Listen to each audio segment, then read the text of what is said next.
Okay, so here's the signal to begin. Good morning, welcome back. Good to see you this morning, this early in the morning. My name is Michael Goebel. I teach global history at Freie Universität Berlin, even though I did so here until a year ago.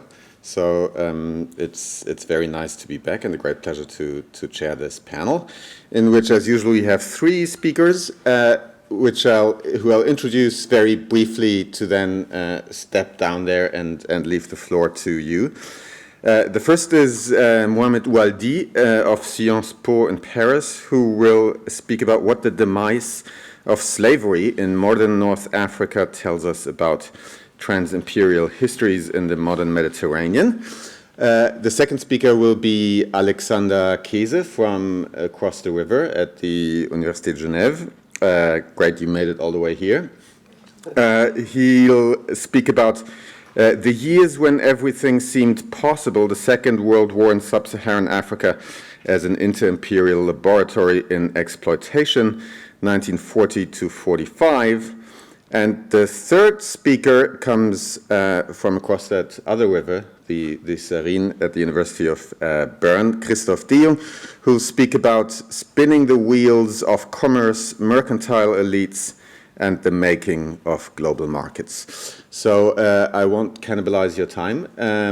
Cyrus told me to be the bad cop so he can be the good cop. I don't know if that's a good role distribution, but I'll try to enforce the 10 minutes rule as best I can, so the floor is all yours. Thank you. Thank you so much. So I will stick to the 10 minutes that I've been given, like everyone. So basically, the draft that I submitted. I think you need the mic because the mic online. Okay. Yeah.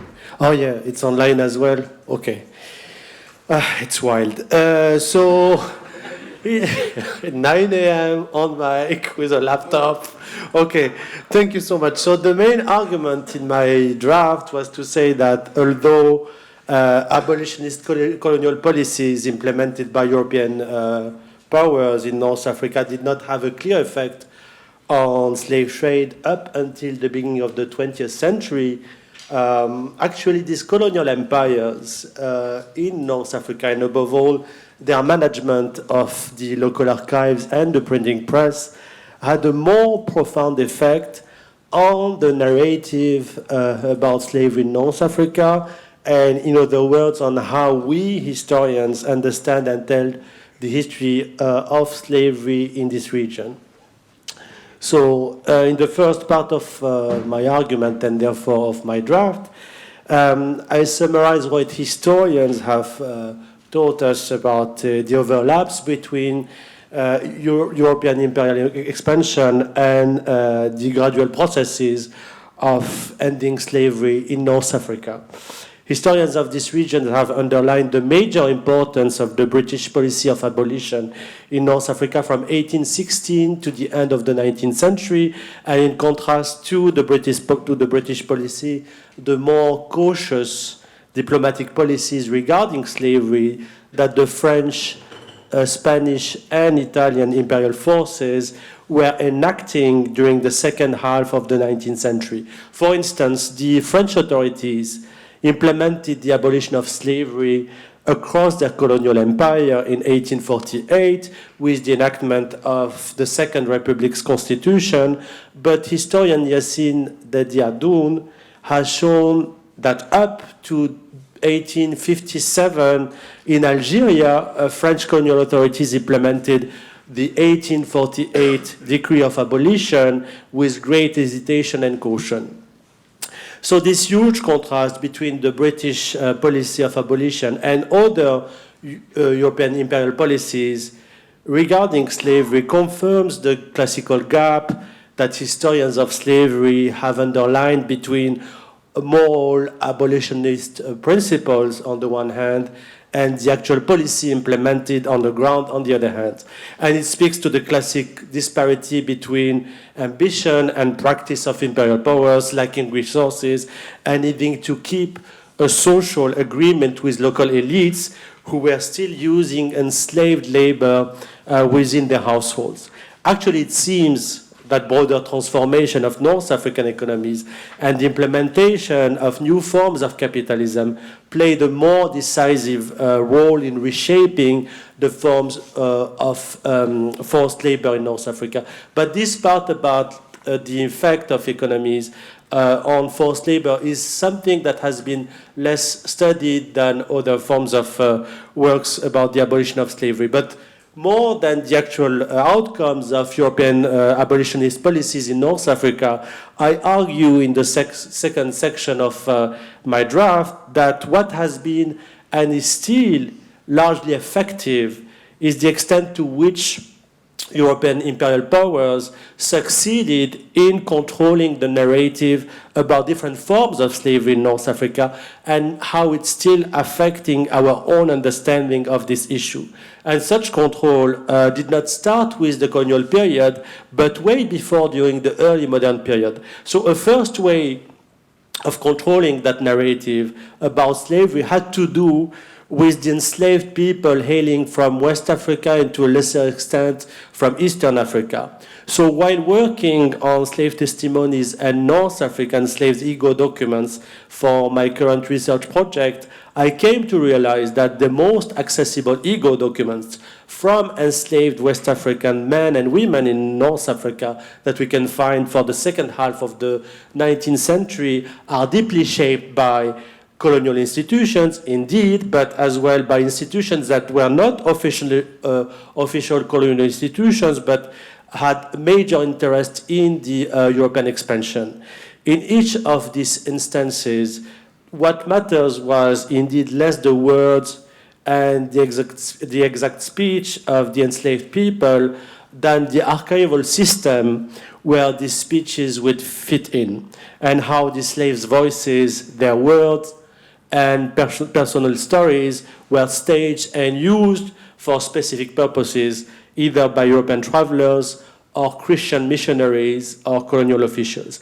In addition to controlling the narratives of West African slaves in North Africa, and not only in North Africa, interestingly, colonial officials as well as European historians working in a colonial context and supporting the colonial agenda imposed their own perception of the history of slavery in the Mediterranean during the early modern period. One of the first interpretations was that European military intervention in the Mediterranean during the first half of the 19th century aimed at putting an end to the enslavement of Europeans in North Africa.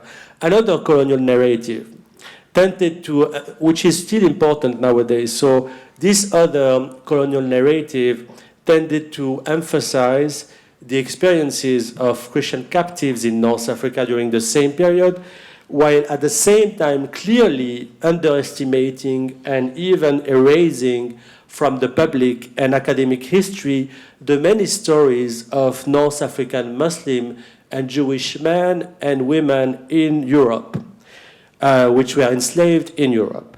Finally, European imperial historical narratives have also downplayed and ignored the existence of yet another group of enslaved people in North Africa, namely the white men and women who hailed from the Caucasus during the early modern period and from Greece in a specific context in the 1820s when the Greek Ottoman subjects rose up against the Ottoman Sultan and when they were violently repressed to the point that they were enslaved.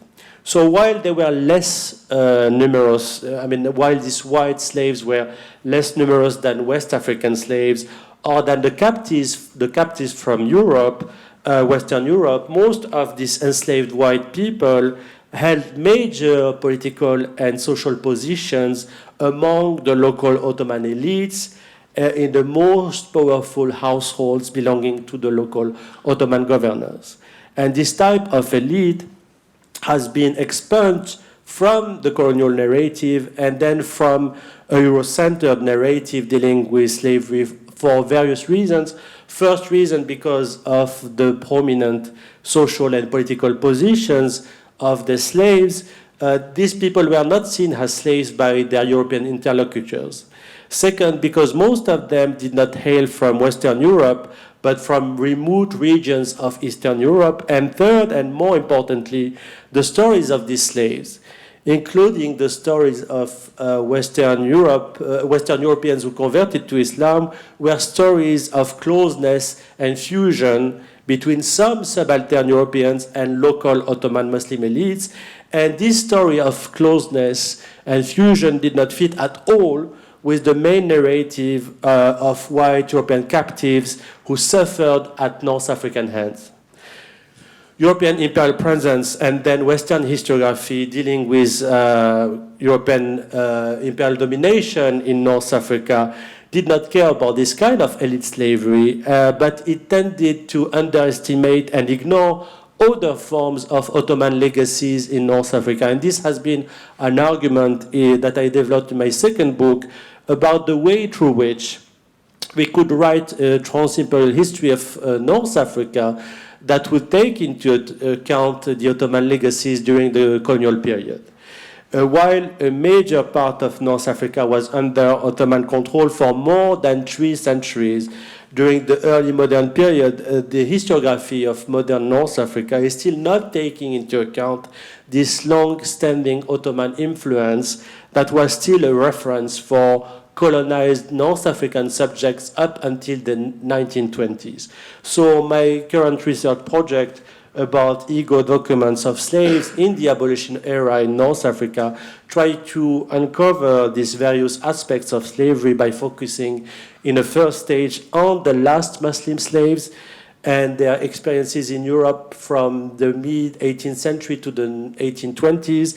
And then it would take into account the writings of Caucasian and Georgian slaves to understand how they experienced the demise of slavery in North Africa. So thank you for your attention.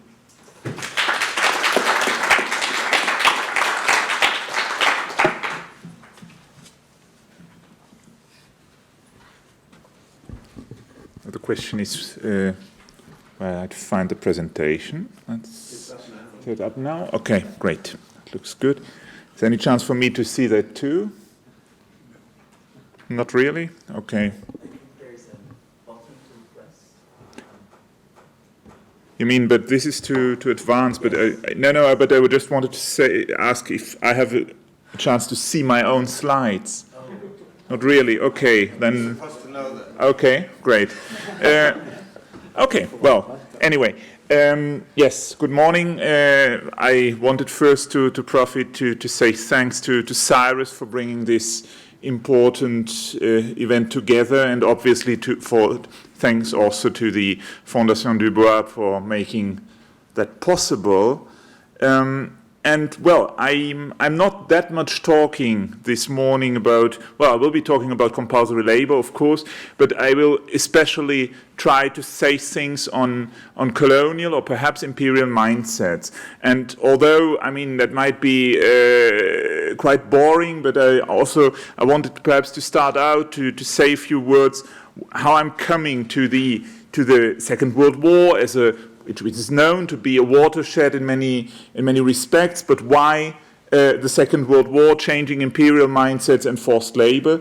And well, I perhaps need to say a few words also where I'm coming from originally. I mean, I would consider myself nowadays to be a social historian working on African contexts, but I mean, originally much more interested perhaps in something like comparative imperial social history, which is a complicated field sometimes and not, well, a bit between different trends. But I remember when, like, now 15 years ago or so, when one starts out from that, and then sometimes you meet some impressive people or get to impressive events that shape your perspective, and some of these people, by the way, as a coincidence, all white men, not old white men in the academic sense, but very fresh of thought, I think, but well, are partly responsible for that and are in the room or could be in the room. So I was thinking of Martin Thomas, who in 2007 brought together a conference on the French imperial mind, and that was, or colonial mind, sorry, and that was very impressive because it was less on Sub-Saharan Africa, but quite important for the rest of the French Empire, and showed how these questions can be asked. And then also an equally impressive in 2012, there was an important conference organized by Harald Fischer-Tinet that had to do with empires on the verge of a nervous breakdown, which Harald organized together with his then PhD student Christine White. And that was also, I mean, sometimes, of course, you see how many like weird decisions are made within empires, but then to systematize that was a really great deed, and I hadn't really thought about that. It was very inspiring, and also there's an important book, edited book, having come out of that, also out of the other conference that Martin Thomas organized. And then, of course, over the last decade or so, all the talks with colleagues and friends like Miguel Bandera Geronimo that showed how important it is, on the one hand, to understand individual positions of administrators and also of auxiliaries and the many people and quite lots of African individuals involved in setting up colonial administration on the one hand, and then the more structural processes, which was also, I think, always very important feedback. Well, and now I want to speak about the Second World War as something that changes the opinions of administrators, of auxiliaries, and of colonial planners, and also politicians with regard to forced labor, because in a way, well, we'll try to make that work now. In a way, there has been really groundbreaking work on discussing the Second World War as a watershed regarding African history. Over the last decade, there's notably been one very big edited book that came by four authors, Judith Byfield, Carolyn Brown, Timothy Parsons, and Ahmad Tsikainge, who brought like all kinds of specialists together. And of course, we also know the Second World War is important in terms of showing that colonial powers were no longer that powerful, and especially the French, but also the British. There were all kinds of traumatic moments, colonial subjects, and African and Asian elites were seeing how vulnerable colonialism could be and was. So that was important. Also, all these experiences of recruitment to fight in the war theaters, especially in the case of the French, but not only, of course. These were very important, like moments that made colonial subjects change their opinion about what happened on the ground. But then there were also, I think, important factors that concerned the imperial mindset that are, I believe, underestimated. So, for example, in this important edited book, there are a few scattered chapters where authors are interested in effects on exploiting labor, but it's not that much, and it's not very systematic. And in a way, there are only some very spectacular moments that are thought of. So, for example, obviously Vichy France, which is a kind of a pariah regime in colonial terms that uses forced labor, and Rusgenio has worked on that, for example. And there's some other important attempts, Eric Jennings on French Equatorial Africa, which will be important for my examples right in a minute. But this is also more in passing. And there's some older literature, and Cyrus, you were right in the comments you sent me, also some newer literature interested in the British Empire. But this has remained very isolated, and I think there hasn't been a good discussion on what these new possibilities meant for colonial administrators. But what is a general phenomenon, and I find it very important for administrators, these years between 40 and 45 is a kind of paradise, because there has been a reform period in the 1930s when there were pressures from outside, partly also coming from international organizations like the ILO, but also internally, and for example, because of governments like the left-wing Popular Front regime in France, there were some pressures to improve things on the ground. And there were also some administrators actively thinking that too much forced labor might not be a good idea because there are mass flights, possible resistance. So improvement and reform were on the agenda. But there was much resistance against that is not that visible during the 1930s and becomes fully visible during these 4 years, or perhaps 5 years, 6 years, because it goes a bit beyond 1945. So this is a moment when everything seems possible, because of the war effort, one is supposed to do all kinds of exploitative measures are possible because it's important to get to resources like rubber, like cotton, especially, which are very unpopular. It's impossible to get local populations to produce them voluntarily in most cases. So, or at least where it's possible, it can't be used as a kind of production machine that the colonial officials have in mind. And the interesting thing is, this is known for the French partly, but it's also very important for the British, who had said over years and over, in a way, a decade and a half, that they were no longer practicing forced labor.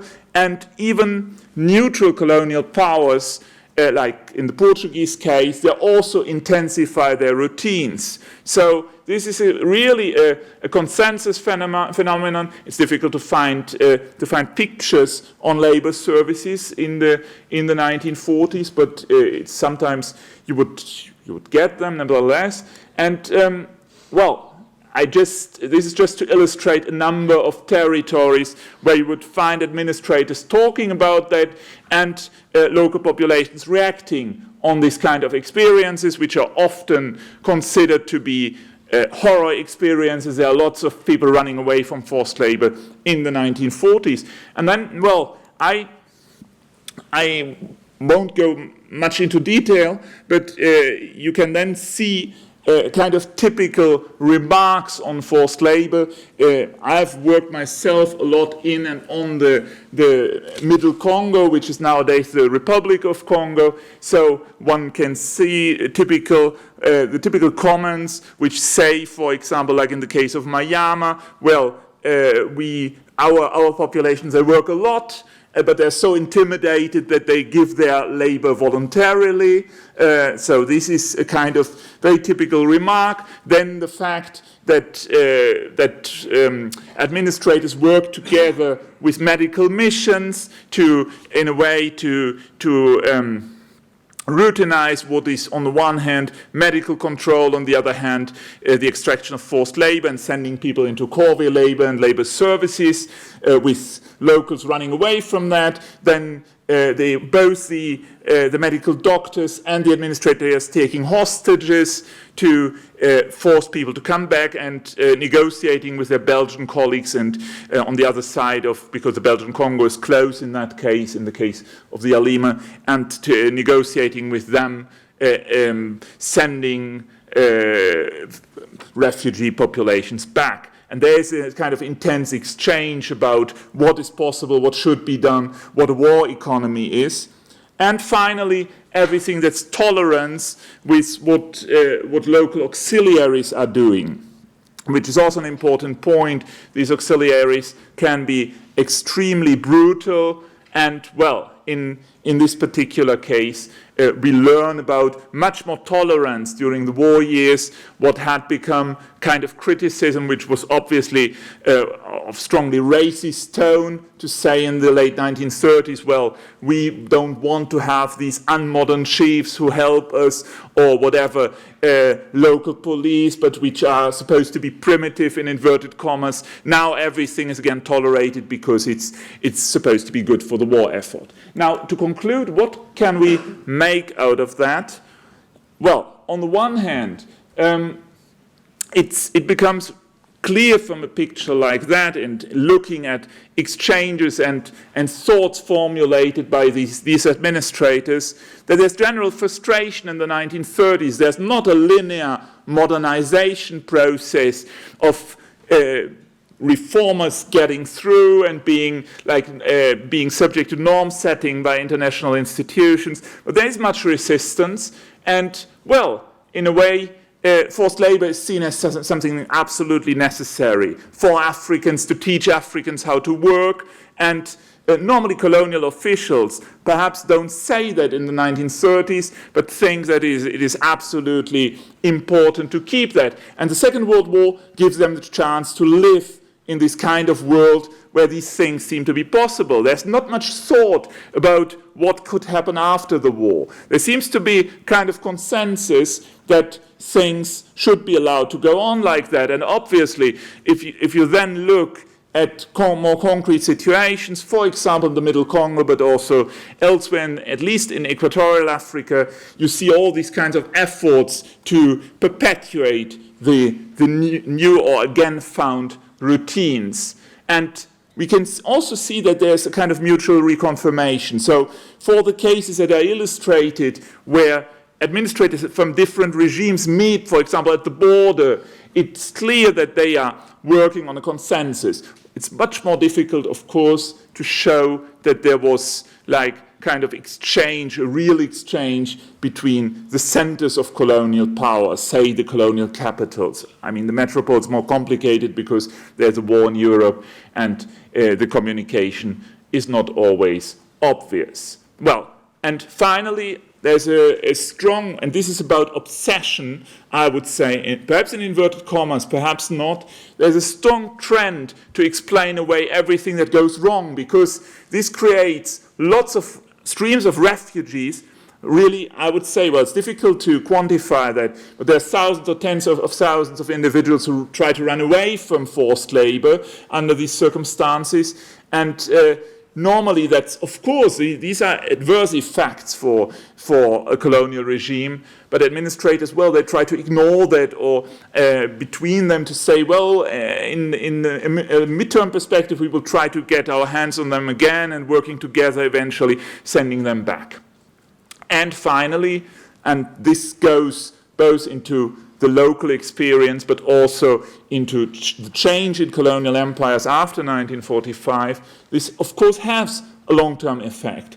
These experiences are massive. It's really massive brutal exploitation, and it becomes a point of no return, because the experience was so strong that it becomes a principal point of demands formulated after 1945. So especially for future African leaders, that becomes a winning ticket to become the advocates of local populations in that regard, and to get to the abolition of forced labor, for example, in the French case in 1946.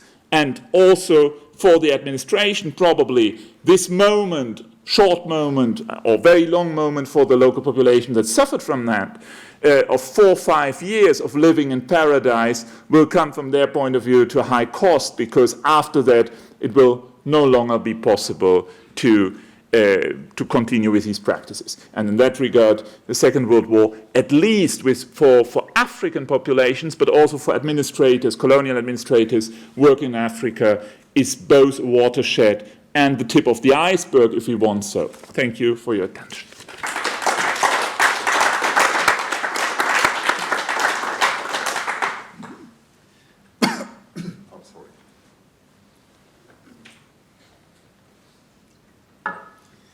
Okay, so my paper or my presentation is about mercantile elites, as you have seen from the title, and I will here just briefly summarize some of the arguments I made in the written paper. I come from social history as well, which might also be the reason that I addressed the questions of transimperial and inter-imperial histories from a slightly different angle than most other papers of this conference. Because most papers, I have the impression, examine trans-imperial histories from the perspective of state governments and political institutions, which implies that the state, be it in the form of empire or the nation states, is considered the fundamental spatial unity to understand global affairs or to understand the world in the age of empire. My paper, in contrast, examines global interaction from the perspective of specific actors, namely traders and merchants. And the basic claim of the paper is that these businessmen were able to establish systems or structures that were not necessarily congruent to state borders, but could very well transgress them or made their living due to their ability that they were able to establish transnational, imperial, or transregional, however, interactions. We could call these structures markets, or we could also, if we follow Jürgen Kocka's claim that capitalism relies not least on the investment of capital by private actors, then we could call this system also capitalism or the capitalist world system or whatever you like. And the argument now would be that these markets or capitalism would establish or would be a spatial outline that was different from those of states and empires. So these structures were trans-imperial from the outset, or could be, not necessarily, but could be trans-imperial from the outset. Now, such a claim certainly makes sense for the 21st century. Just think about these tech corporations such as Google or Amazon, that could barely or can barely be controlled by political institutions, or the emergence of global financial industries whose investment in derivative activities is 9 times that of the world GDP. But even in the imperial age, however, to a lesser extent, we can time and again observe the activities of private businessmen that transgressed imperial borders and at time could also be in opposition to imperial goals, as for instance Katja Antunes or Emilia Polanyi have pointed out for the early modern period. Now, of course, activities of merchants that contradicted imperial interests, smuggling comes to mind, were just one of the possibilities how private actors and imperial governments could interact.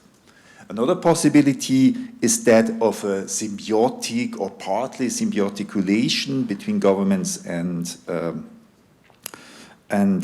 traders, as the many examples of Western merchants who were active in colonial dependencies illustrate.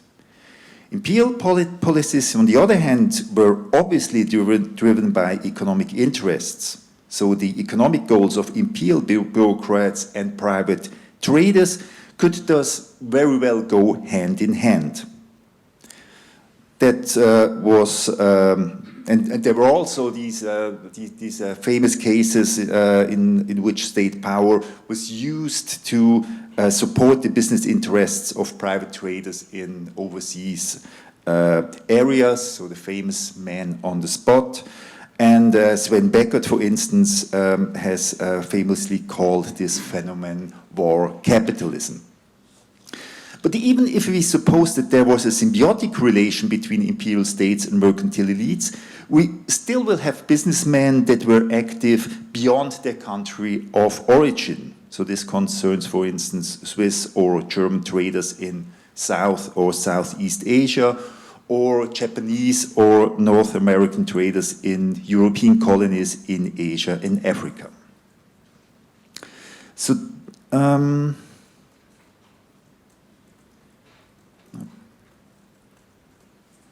okay. So these businessmen thus did operate in a trans-imperial realm, and often they also did not operate within clearly defined ethnic or religious religious circles, but they were able to establish ties with economic actors from different parts of the world. So this familiarity of strangers, as Francesca Trivelato has pointed out, for the cross-cultural trade in the early modern period, was arguably possible, not least due to a shared mercantile culture and shared business practices such as double bookkeeping. As is well known, imperial business relied on the work of indigenous merchants as well to a considerable extent. In the older literature, these businessmen were described as members of a comprador bourgeoisie, which I do not find a bit misleading, because I think it underestimates the agency of indigenous merchants and also their scope of activity. Some of these non-Western merchants were very well able to establish global networks of their own. This involves, for instance, groups such as Indian traders who were active in East Africa or Latin America in the 19th and 20th century, or Chinese mercantile networks that arguably were fundamental for trade in the Indian Ocean and operated rather independently from state intervention. Occasionally, these networks sustained the business of empire, but they were not a mere function of imperial politics, and at times were shaped by different logic, so rather by market orientation and not by particular imperial goals. And here I think it's very interesting to consider the an analytical category of race, because imperial racism was one of the fundamental aspects of imperial rule, so ethnic segregation and all this. So we heard a lot about this issue and we'll hear more today and tomorrow.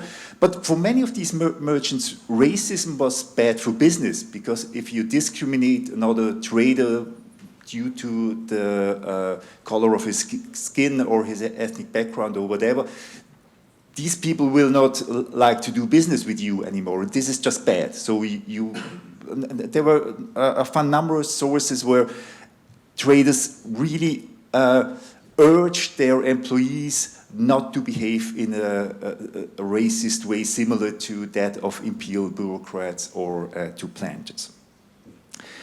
Now, if we look at the world from such a perspective, we can ask about both convergence and friction between imperial aims and economic interests. So the argument is not that business and politics can be distinguished completely, but that it's rather to differentiate between politics and the economy as two different social structures, and then in the second step, provide empirical evidence of whether the activities of businessmen were in line with those of national and imperial bureaucracies, or whether there were any contradictions or frictions between the respective actors. Such an approach allows for an account of global history that takes seriously capitalism as a system that does not necessarily merge with the global state system. And it also allows for establishing global social history as a distinct approach that takes seriously the activities of social actors and asks about the global structures they were able to establish. And in this paper, I made the argument for businessmen, but one could very well make similar arguments for scholarly networks or for political networks that often transgressed the color line and at times also opposed imperial rule in the 19th and 20th centuries. So that's all. Thank you for your attention.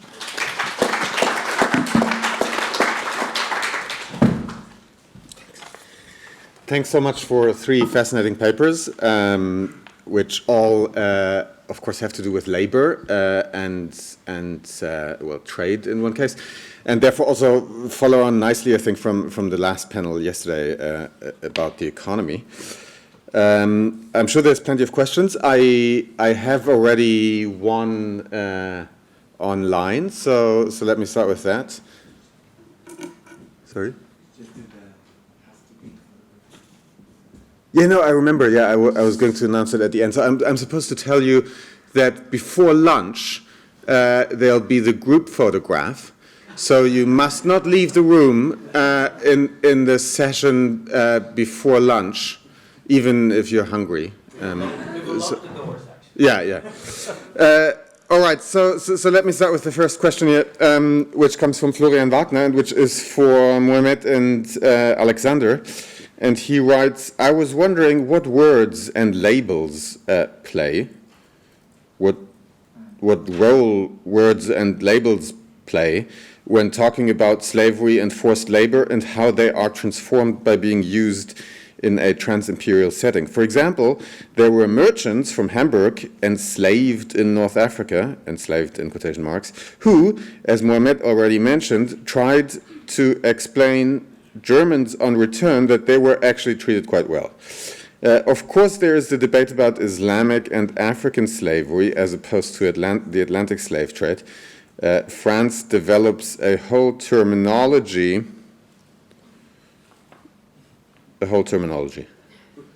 Sorry, yeah. That's where it ends. I'm not quite sure what the question is. I mean, what role words and labels play when talking about slavery and forced labor, I guess is the question. So you want me to start?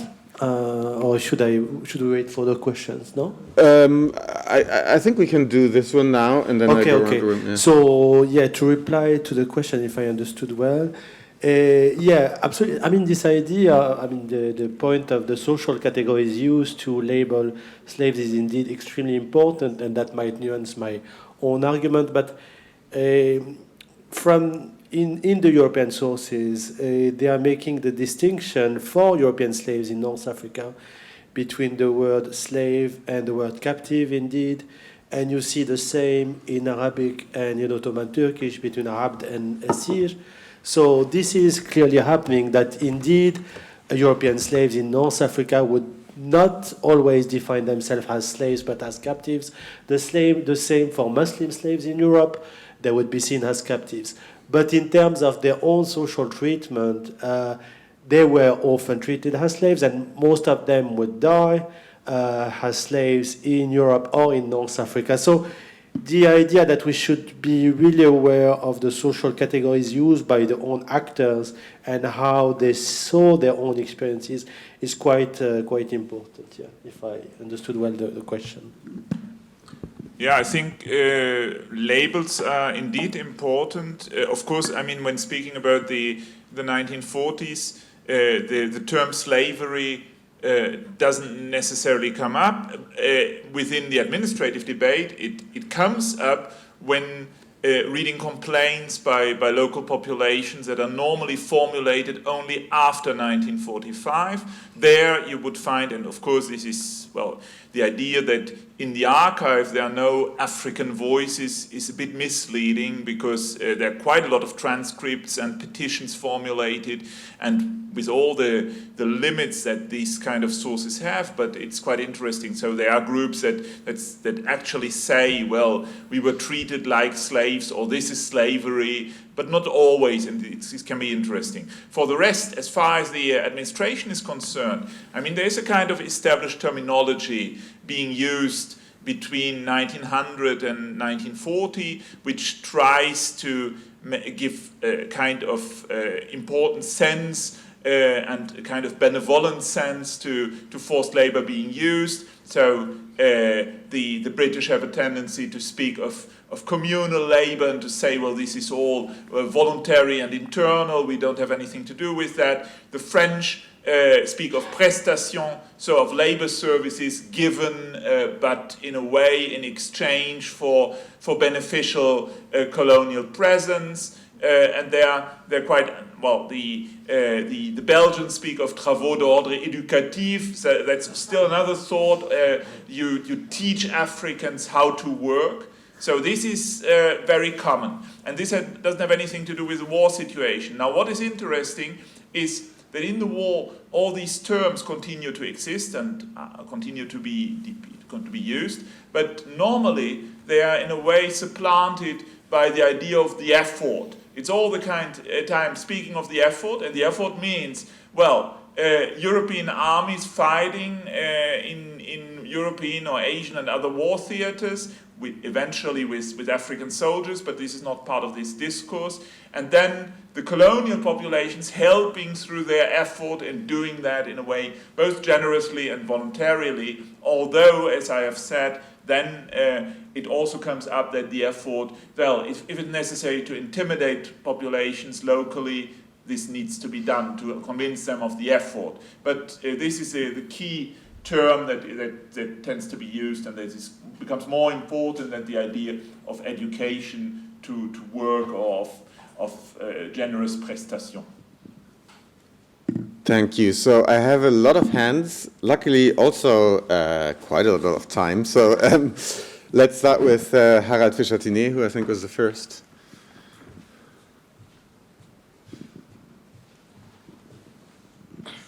Yeah, thank you for 3 rich papers. My question is to Alexander KEESE. So I was wondering how the story you told, which was really thrilling to see that imperial administrators used this wartime emergency situation as a carte blanche to reintroduce this forced labor system, how this goes together with the familiar story, for instance, of the important American allies putting pressure. Franklin D. Roosevelt was not a great fan of the imperial world system and put some pressure on the British, definitely. Then there were American troops present and some of the European colonies on the African continent. Was there not a fear of alienate the most influential ally by resorting to these ruthless sort of pre-modern practices? Yeah, go ahead. That's a good point, and I think it's sometimes, I would say, but only on the upper level of colonial administrations, there is some debate on how that might have what the Americans could think and what that could mean for post-war arrangements. And there is a kind of notion, especially amongst the British and amongst mid-level British administrators. I don't know how that is in India, but at least in what I know a bit better, Northern Rhodesia, current-day Zambia, or also some impressions of Ghana, or the Gold Coast, where of course U.S. troops are passing through Accra. There are some administrators saying, well, what will we do if after the war the Americans tell us they have to take over or partly? And but in a way, this is treated as if it were possible to strictly separate these two spheres. So in a way, American troops being present in certain places, okay, but they wouldn't get to the hinterland where most of these practices are really carried out. So apparently there seems to be an optimism to hide these kind of practices, but it's not it's not really a process of really discussing that. So there's not a logic to say what we are doing is problematic, so we try to hide it.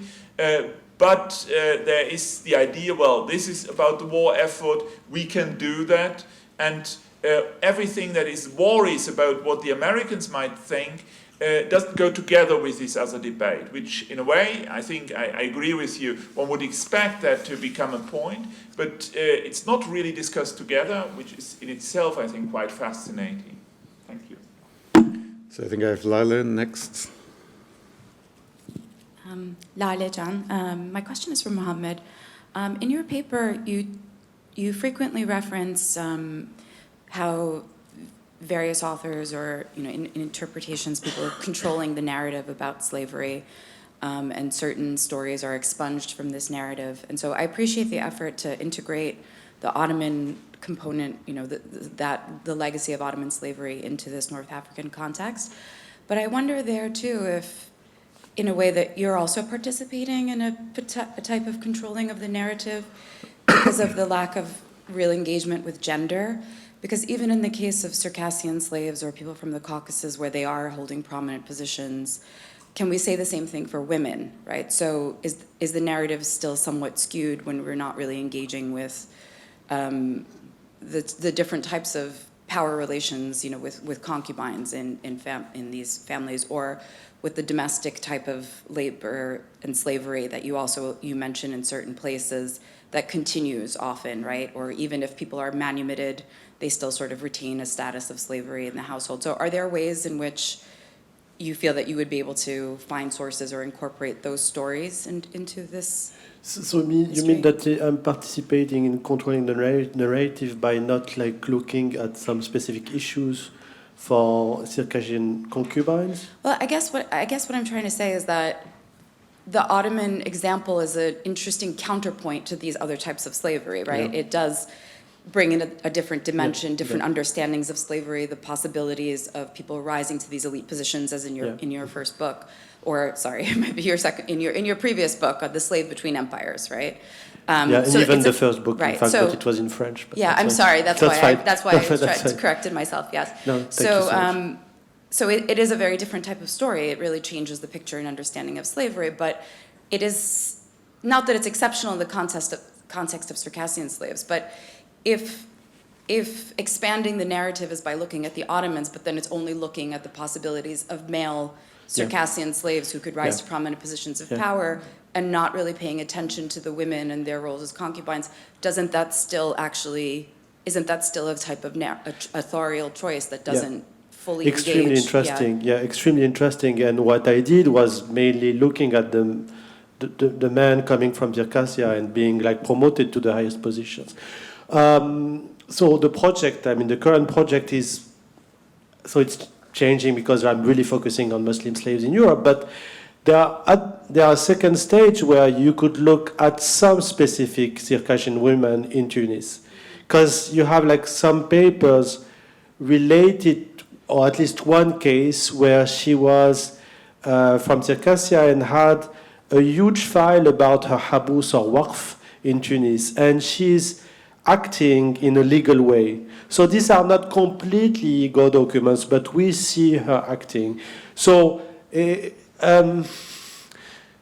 but you're absolutely right. That has been partly an issue to mostly work on enslaved men from Circassia, but there are some few cases. The gender issue is a huge and important one, and even for Muslim slaves in Europe, because we don't have that many ego documents. There are at least one letter or two letters from a Moroccan woman who was enslaved in Malta by the end of the 18th century. Right. Just to follow up on that, please, because I think the other thing is, because even after attempts to abolish slavery, where it still continues, especially in the Hijaz, for example, which is something that I'm more familiar with, the continuation of people working in households, for example, there are ways to get at that, in sources describing their, my father went to the slave market and bought two slaves. One of them was, dark as night, the Arab, the black slave, who's discriminated against within the household versus the Circassian white slave, right? So, I guess I'm just trying to say that in telling the story, I feel like more attention to the gender dimension of it might complicate it a little bit more in ways where it's not quite the Islamic version. Yeah, absolutely. You mean that better. that we would insist more on the internal domination within the households? Yeah, that it's, absolutely. But look, if the idea is to compare the situation of enslaved black women within the household with the Circassian women, that's quite possible by the beginning of the colonial period.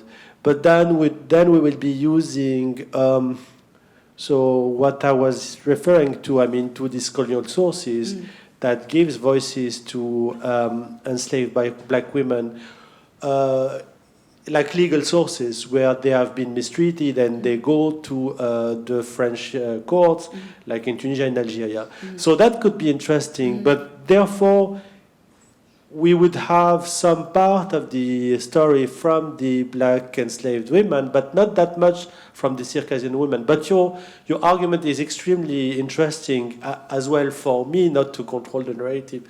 And not, if I gave the impression that I was portraying this Islamic form of slavery has more or has less violent, that was not the point. I mean, I was mostly insisting on how it's really, really difficult to find sources that do escape from the colonial framework. I understand. That's the main problem. And just to add a last point there, I mean, the only way to escape from this kind of colonial framework would be to have Ottoman Turkish as well. And even in the North African context, and I don't, clearly I do. I mean, what I do is Arabic, but not Ottoman Turkish. Yeah. Thank you. Thank you so much.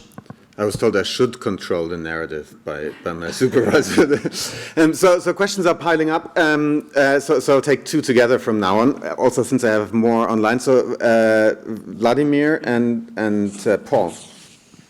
Right, thank you. I also have a question for Mohammed about the transimperial aspect of the history of abolitionism in North Africa.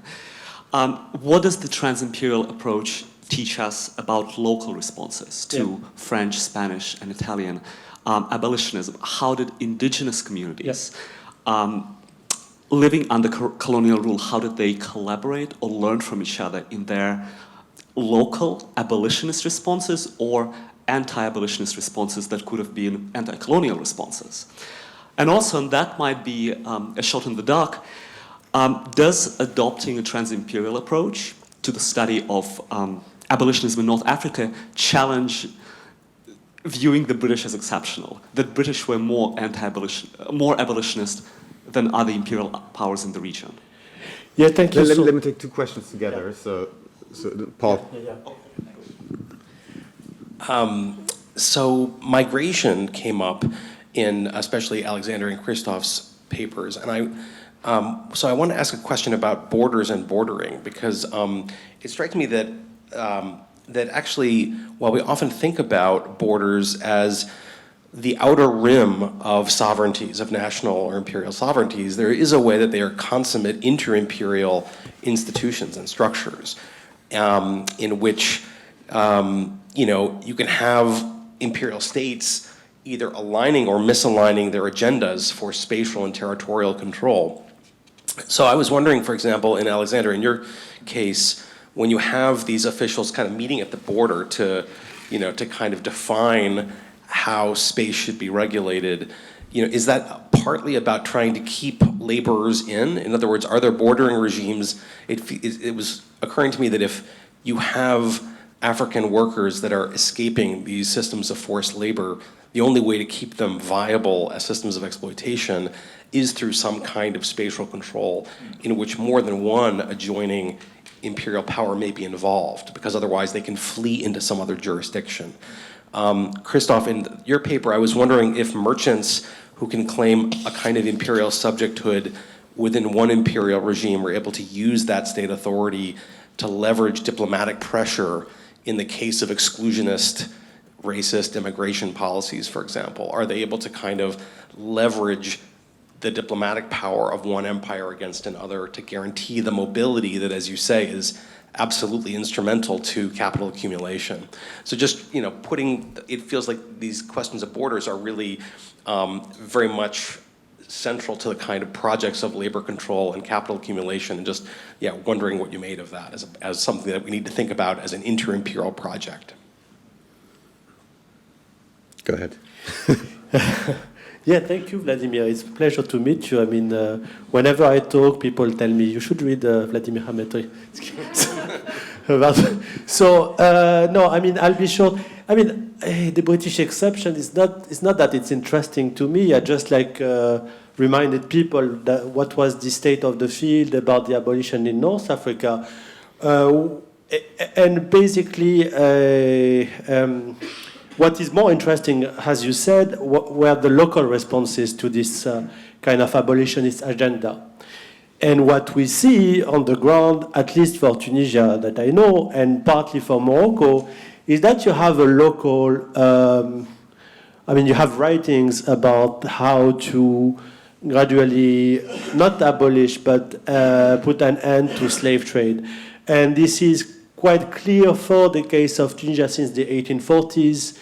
And in my second book, I speak about how Hassin did debate and discuss with the US consul in Tunisia. But not only this case, but from the Tunisian case, you have people like Bayram al-Khamis, who is a local Islamic scholar, who then moved to Cairo. And in Cairo, he had a deep influence on how local thinkers, Abdou, for instance, or other people, even Kawakibi, had their own perception on how to end slavery in the Ottoman Empire. So you're absolutely right about local responses. And I should be quite brief because I'm not trying to speak by myself in this panel. Well, thank you for your question, Paul. By the way, very nice to meet you again after a decade. Well, I think borders between colonial territories are quite important for the whole question of compulsory labor, obviously. And I think what is an impressive change for this period of the war years is that the nature of how processes are negotiated at the border changes for this, at least for these 5 or 6 years. Because one of the interesting things about I'm interested in populations and local people running away from forced labor and what they do and how they negotiate their destiny. And there's a very good, if an individual is subject to forced labor practices close to an international border, and many of these borders are very porous and very difficult to control. And this is so for Western East Africa, and even more so for Central or Equatorial Africa, where the population density is even lower. So it's very feasible, simple probably, to cross a border and to get to the other side. And say between the 1890s, when all these forced labor systems are slowly, become more regulated, and 1940, it's a very common strategy to cross an international border, and then you renegotiate with the administration on the other side eventually. And there are no real agreements between colonial administrations. Normally, a colonial official on the other side, or auxiliaries working with this colonial official, would be happy to receive people having run away from the other side, because it's a sign of good administrative performance, fantastic. You can send a report, you can say, I have hundreds of people more in my district, wonderful, shows very good organization of local rule. And this gives all kinds of opportunities to individuals, and they might be able to negotiate relatively favorable situations. But this needs to be assessed on a case base. Now, what changes in the years between 40 and 45 is that this kind of individual strategies becomes more difficult to get through with, because there's more of a consensus between administrators that everyone wants to have workers for the war effort. There still is a rivalry to have these workers on the ground, but administrators are more inclined to say, well, although, for example, a French administrator in the Middle Congo would be happy to have refugees from the Belgian Congo, but perhaps it's better to send them away under armed guards, because that might make cooperation with the colleagues on the other side more feasible if our own workers try to escape. So you have, I think, many more of these local arrangements. Then where it becomes more difficult, I think, and I'm not entirely sure about that, is what happens more on the level of the colonial capitals, or, for example, if you have a government or a governor or governor general, do they really speak about these things? Well, sometimes they do, but it's more, I find it more difficult to see if that's systematized or not. But at least on the local level, at the border, there's much more agreement, and there's a common consensus that these border crossings need to be prevented, something that is not the case in the 5 decades before that. Yes, thank you for the question. That's really a great question because I mean, border regimes are where the state comes in, and I mean, there are these famous examples of Japan or China who try to keep out Western businessmen, and then you have these treaty ports or canton where they could interact, but not beyond that. In other areas, seems not really to be the case. So in British India, for instance, also in Southeast Asia, I mean, there are a lot of German and Swiss merchants that have absolutely no problem to establish themselves there. Now, your question was, if I understood you correctly, about colonial traders, so non-Western businessmen. That's really a great question. I do not really know what happened there with migration regimes. So my gut feeling would be, I mean, there was this great book by Claude Markowitz, The Colonized as Global Traders, and he examined Indian trading networks and how they were established to branch out to Latin America, to the Caribbean, to German colonies in Africa, North Africa, and whatever. And it does not seem that they had any problem to do so. And I could imagine that they had a special role that governments did not oppose them settling there because they are just small in numbers, they are rich, they are good for business. And I have the impression that immigration control is more for laborers because these are many people, they're uneducated, lower class, a lot of problems. Business elites, no problems, and a lot of money. And this is still the case today. I mean, if you're a rich businessman, you have no problem buying a British passport or European passport, whereas all these immigration controls, Brexit and whatever, is against the lower classes, but not against the elite. And I could imagine that it was similar in the imperial age. It's a question of class. I mean, the Syrian Lebanese would be an interesting case for this, right? Levantine traders who, after 1919, invoke French protection in a lot of settings for their trading business, I suppose. All right, I have lots of questions still on my list. So the next one, I think, is Ulrike von Hirschhausen, and as she's being delivered the mic, I'll read one question online. From Poverty Menon, I have a question for Christoph DeJUNG. I find your work fascinating. That's not the question, I don't think. Thank you. If you refer to the mercantilist age, as your title suggests, is it not true that most merchants traded via letters, patents, and charters issued by the sovereign in the case of the British Empire? So was the divide between merchants and sovereign more conceptual than real? And did not the distinction arrive more in the 20th century than it did before? And let's hear Ulrike von Hirschhausen's question also. Okay, second question from my side goes to Muhammad. Thank you very much. This was a great paper. And I felt compelled to ask about a phenomenon which probably relates more to the situation during slavery than after it. And this is the slaves as capitalists. Because what we are right now seeing with all this great research on the Caribbeans is that the institutional framework of colonialism gave the slaves a garden and a free Sunday. And they were expected to, grow fruits and vegetables in order to provide that to the slaveholders. But what they instead did, they turned that expectation into their own local markets. And in all these Caribbean little sort of port cities like Kingston, etc., regional markets developed where the slaves sold their products on Sunday and turned kind of this institutional framework to their own interests.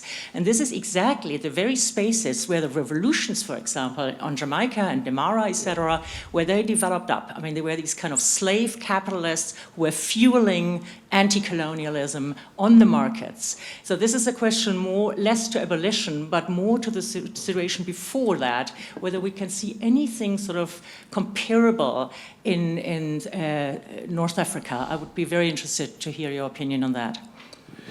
Yeah, interesting. So it's not part of my work, but I will reply to this question. So as I said, I mean, how capitalism changed forced labor in North Africa has not been at the center of many studies. But what you're saying, and this is partly related to Vladimir's question, so adaptation is not only in terms of speech, like Hassin, it could be as well in terms of social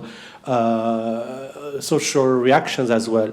So what we can say is that in the south of North Africa, you have people in a situation of forced labor that can be theoretically legally free or not. So this has the Khamesa métayer, how would you say métayer in crop? Sharecroppers. Yeah. So sharecroppers in the situation, in the colonial situation, we know that their social situations changed.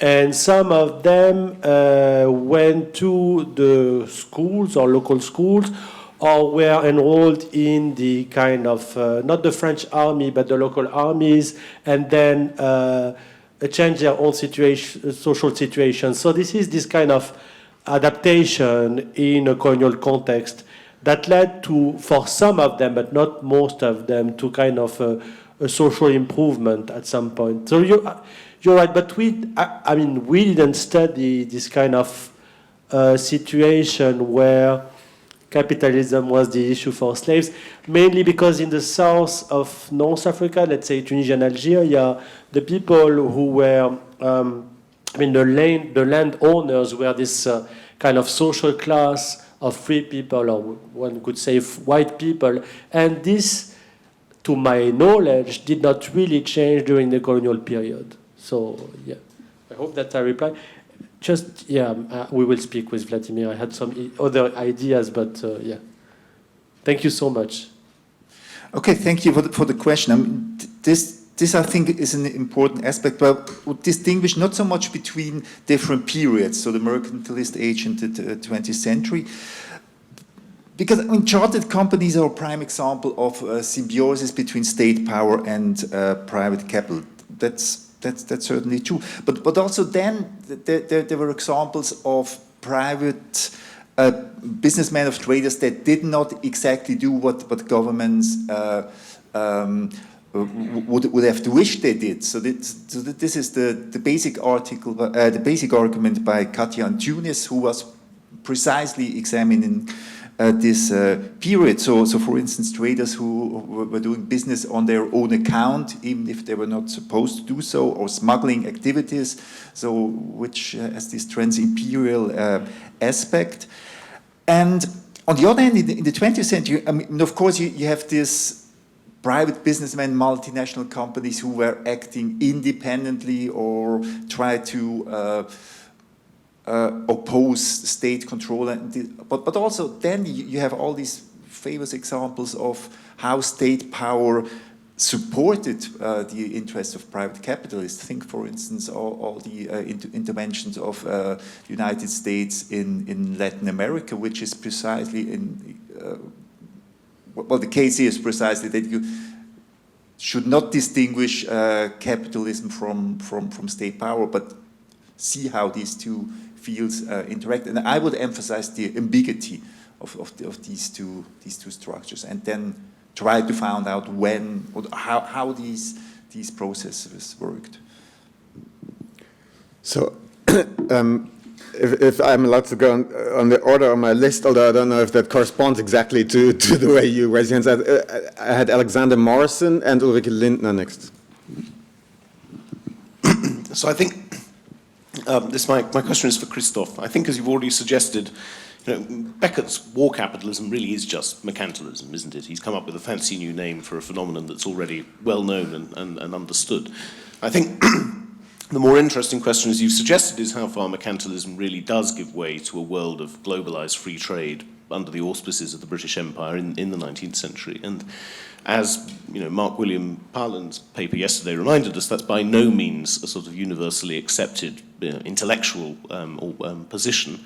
So my question really is, how far do differential tariff regimes, economic regimes, make a difference to the spread of the mercantile networks you're interested in? Because obviously free trade is not universal even within the British Empire. Most of the dominions are protectionist, but nevertheless it seems in principle it would be a more fertile ground for the development of these networks, given that for most British colonies there are no formal barriers to trade. And this helps to explain why German and Swiss and Japanese and American firms have a big share of markets in a lot of British colonies by the early 20th century. So does the more protectionist attitude of the French or German colonial governments make a difference to the way in which these networks spread and operate? Thank you. And Ulrike Lindner at the back.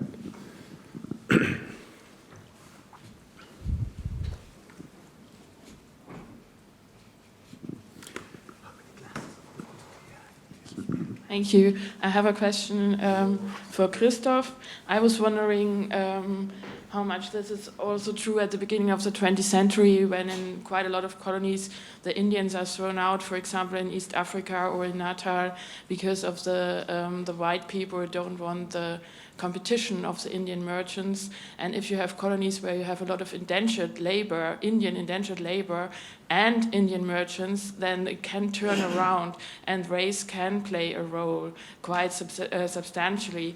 And your examples are Portuguese colonies where race didn't play such a major role because it was much more liberal on that aspect. So if you go to the German East Africa, British East Africa, NATO, and you have quite a different setup and a growing anger against Indian people and also a lot of regulation against them. And of course people could escape when they were really very, very rich, but sort of the middle class Indian merchants were really in a bad position in these colonies. And so how does this fit with your argument? And the other one is Alexander KEESE. If you look at Britain, in 1938 and 1940, you have the African Survey by Haley, and you have in 1940 the Reform Bill. And I think Frederick Cooper and other people make quite a big argument that in 1940, the British changed their approach towards the colonies and took on a more social service attitude. And how does this fit? Is this more sort of, you have the local administrators doing forced labor, and on the governmental level you have a sort of a reform bill, so it's more sort of a local government or local and metropole thing, yeah. Okay, two great questions. I could imagine that in the 19th and early 20th century, just French and German colonies were not that interesting for, let's say, German or Swiss traders, because the colonies were not economically as interesting as, say, India or Southeast Asia. Therefore, there was probably less incentive to go there. But I do not really know about that. But I think protection is really an interesting case, and I examine it for the period after the Second World War, because there's a lot of protectionism. And you would imagine that this would be very bad for global traders. And what happened was also the other way around, that protectionism allowed them to get a huge part of business, because there were state export boards, and they had a guaranteed trade for, I don't know, 500,000 bales of cotton or bags of coffee, just with one interaction. So the concentration in global trade has a lot to do with this protectionist policies, because there was no competition anymore. So if you could do business for one state, you had a lot of share of the exports, which was very different from the free trade regime of the 19th, early 20th century. And the other question by Ulrike, I mean, this is. You have to distinguish between the areas and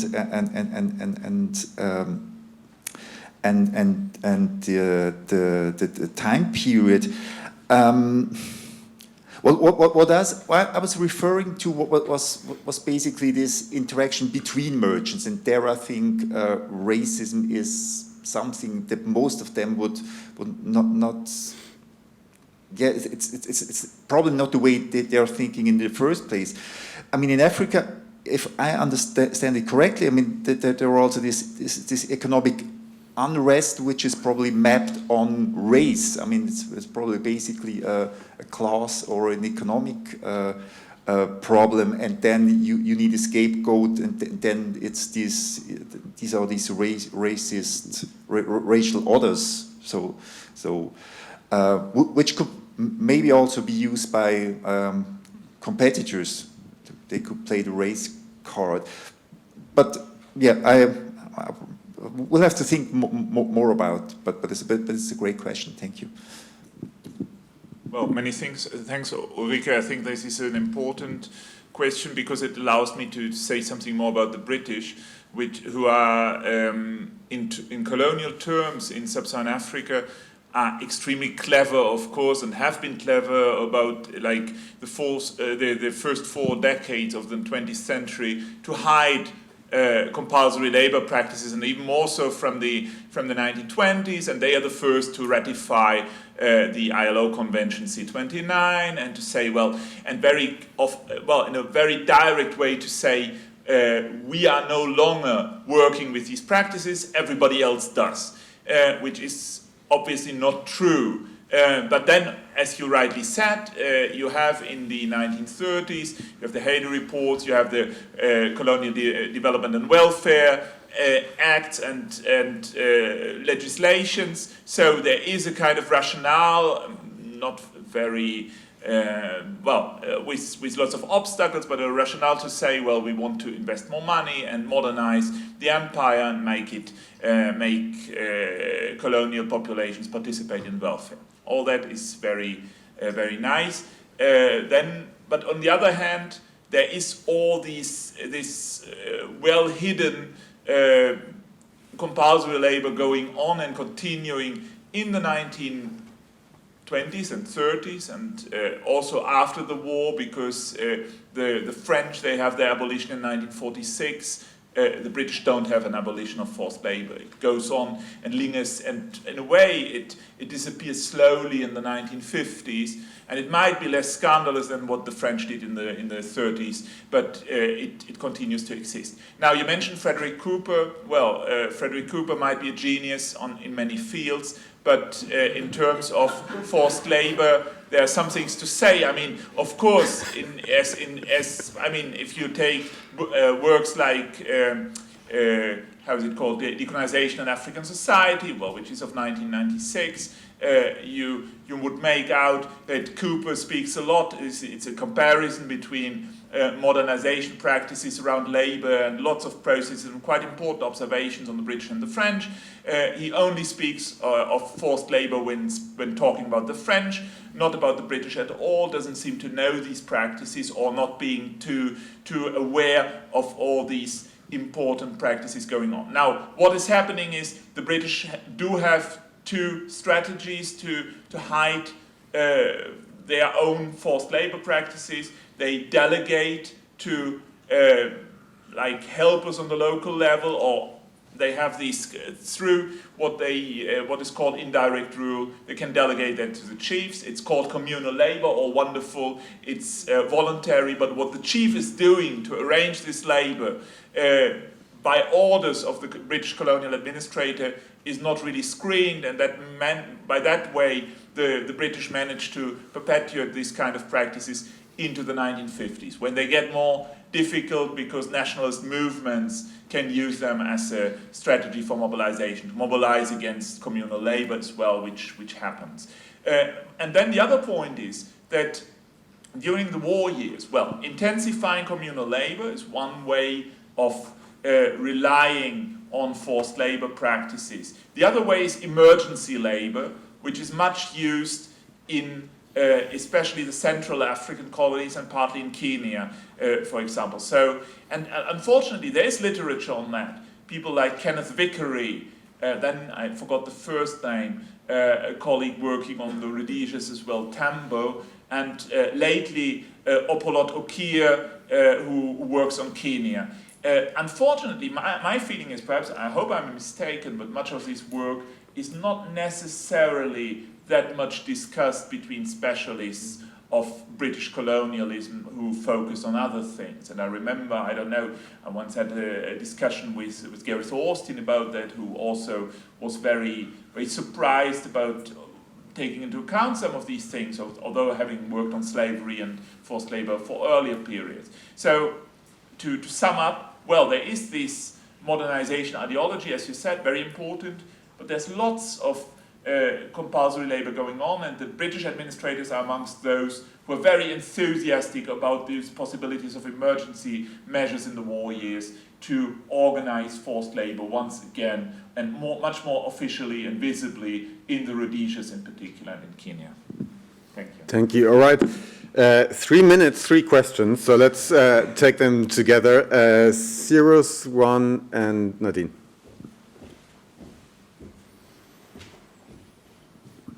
Thank you so much for 3 really great papers.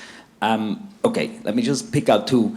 First, about commensurability for CHRISTOF. You mentioned Trevillato's point about double bookmaking as a practice that is shared.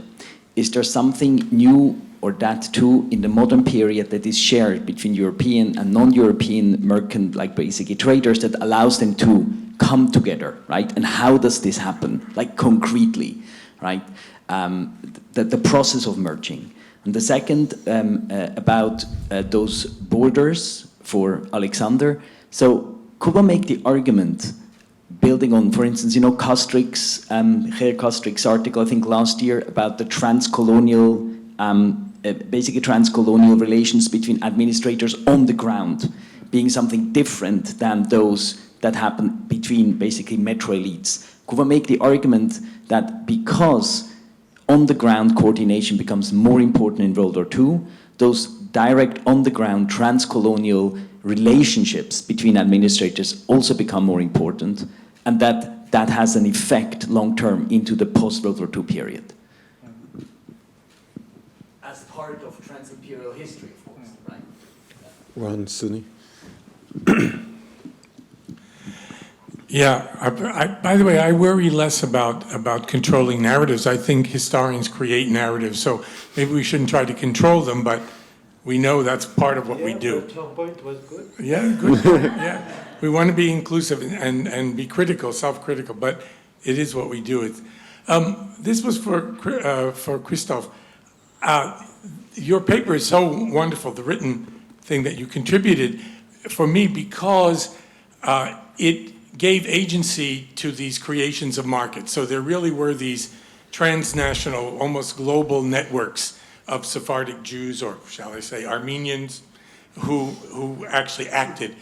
And I was wondering, when you sort of were a little bit, not confused, but at least cautious about the relationship between states and these networks.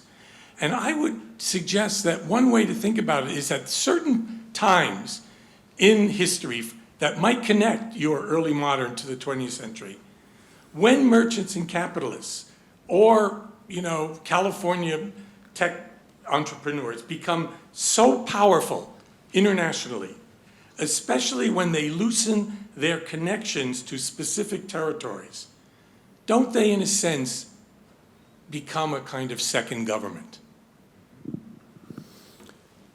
Nadine, he.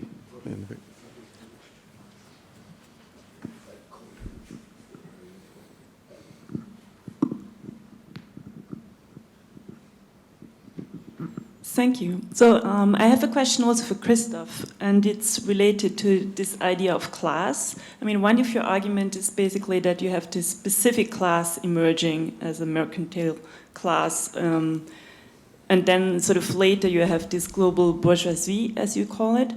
And my question is, how do you relate this to this transimperial aspect of the story? And what they would share? I mean, is there some sort of social capital this class is sharing? And what would that be then precisely? And what is sort of the analytical merit if we use this sort of class category related to transimperial histories? So does it help to sort of detect certain, I don't know, patterns or behaviors, habitus? Or what does it help to sort of find out?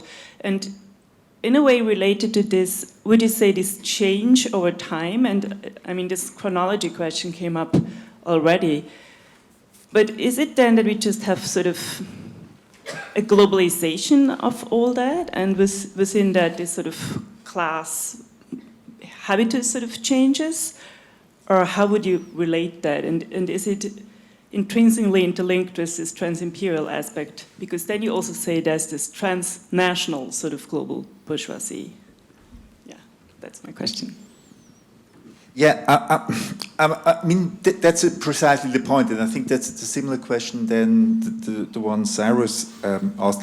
I mean, this global bourgeoisie is basically just a metaphor for saying, well, let's find out what are all these different groups that have been called middle classes or bourgeoisies by area historians, what they have in common and how they interacted. But probably there is not a global bourgeoisie as such as there is within a state until probably the late 20th century. So I would not say for the 19th century there's a global bourgeoisie. Well, I think what whole, if there is any today or what? Yes. Yeah, but okay, we could talk about this over coffee.